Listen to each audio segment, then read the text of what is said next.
Now part one of a brand new series on the history of British soul music and how powerful influences from the Caribbean and America affected British fashion, music and culture.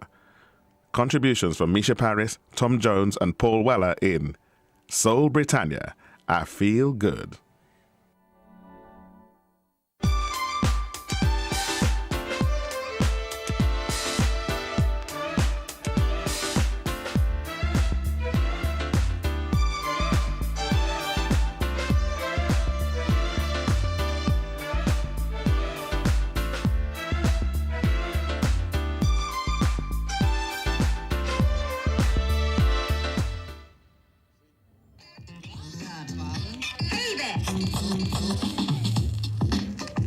Soul now describes a wealth of contemporary British music. When I think of grime, two-step, drum and bass, jungle, all the sounds that have come out, sooner or later, if you trace the line back, you're going to end up at soul music. It's that simple. The reason being, soul is not only a technical genre that you put in a box marked soul. Soul is an attitude. Through the decades, British soul has reflected social tensions and inspired changes. During the time that I was in the 80s making the music myself, I absolutely loathed the culture that was being built around me. Having Thatcher as a foil was incredibly inspiring. So now take away these chains that are binding me, because soul attracted a fanatical following of fashions and fans who would help lead it into the mainstream in the 1970s. It's changed everything. It's changed the way we dance, the way we look at things. Definitely, obviously, what we listen to. And I think it's, for a lot of our generation, really, it's kind of inside us now. We're interwoven with it. I collected a lot of records. You know, I mean, blues, soul music, of course. Because soul music has the whole package. Black music was rubbing off on me in Wales. It was very inspirational. You wanted to do that. You know, I did anyway. In the 1960s, soul singers from Memphis enthralled us with their raw emotional power.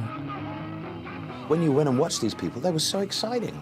They put on an act. I cry. How can you fail to be moved by this music? How can you not be moved by a beautiful black voice, the soul and the raw power of it all? It doesn't have to be a white or a black person. It's actually someone who is singing to penetrate your soul. Someone that sings that moves you. That is what you call a classic soul voice. I wanna why. Along with the voices of Black America, our own Caribbean and African immigrants stirred the first ingredients of British soul.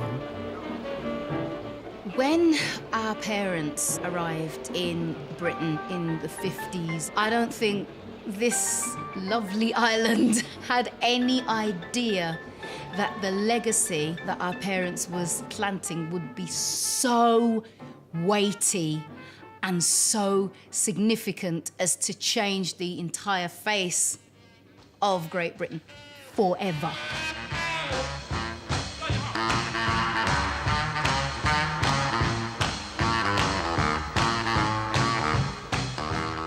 The culture of these new British citizens, and equally important, the soul records that were arriving from America, would eventually combine to transform this country.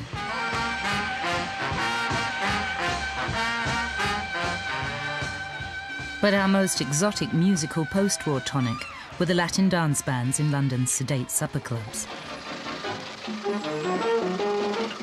Mainstream society, what you were getting was like the conventional, really pre-war entertainment, only written in a 50s style. And you'd have some singer there singing the song straight with no embellishment, you know, giving it everything. They call it the Mayfair Mambo. It's a dance that is... We used to ridicule people like that. They didn't have the style. They didn't have that edge. But there was a generation before me that had settled for that lifestyle, you know, the 2-week holiday, the 9-to-5 job, the little car, the trips to the seaside. And whilst that was all very nice, it wasn't what we wanted. England was pretty damn boring during those years, the 40s and the 50s. There wasn't much going on, so as children we had to look for other forms of excitement, like unexploded bombs that were left all over the country from World War II. Let no other hold your charms.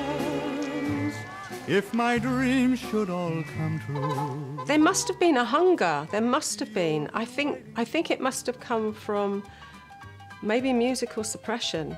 This old house is a-getting shaky. This old house is a-getting old. Wartime and after the war, there must have been a lot of music that was not meant to be emotional because it was a kind of escape and a cover-up somehow, I think. And it must have been such a horrendous time that I guess music was meant to make you jolly. What do you want if you don't want money? What do you want if you don't want gold? Pop music to me was exactly that, just pop music, so it didn't really mean that much. Even that was going on the radio, and there was programs like Saturday Club and that have like live bands on there. So you'd have an interval within the jazz show where Lonnie Donegan would sit down, switch you over from banjo, from the dang, dang, dang, dang, dang, dang to the guitar.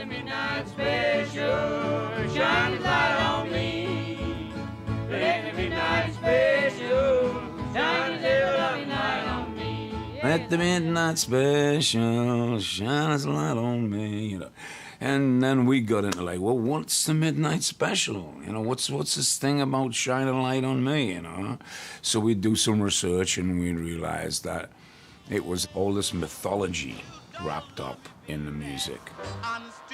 This mythology was carried here in the holds of transatlantic cargo ships, eagerly awaited by young white enthusiasts, soldiers from American bases, and the Caribbean community at their weekend parties. All of them addicted to black R&B music.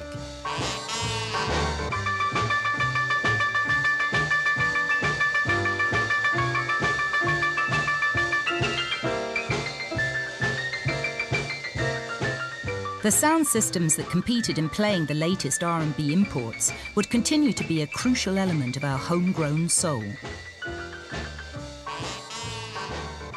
The sound system was very important in the development of the black British soul. That was our platform, really. Information was almost like our own local radio station, bringing in all the news from what was going on abroad, everybody collectively getting together, and equally as important, I think, having a good time.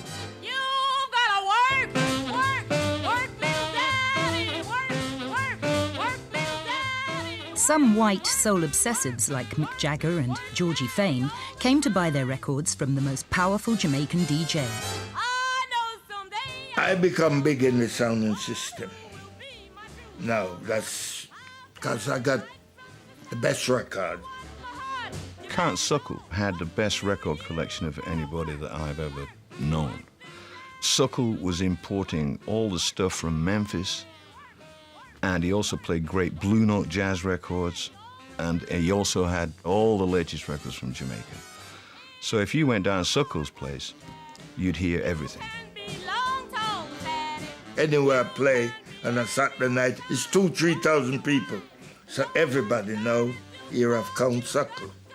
This guy with all these records. I used to steal records from Suckle.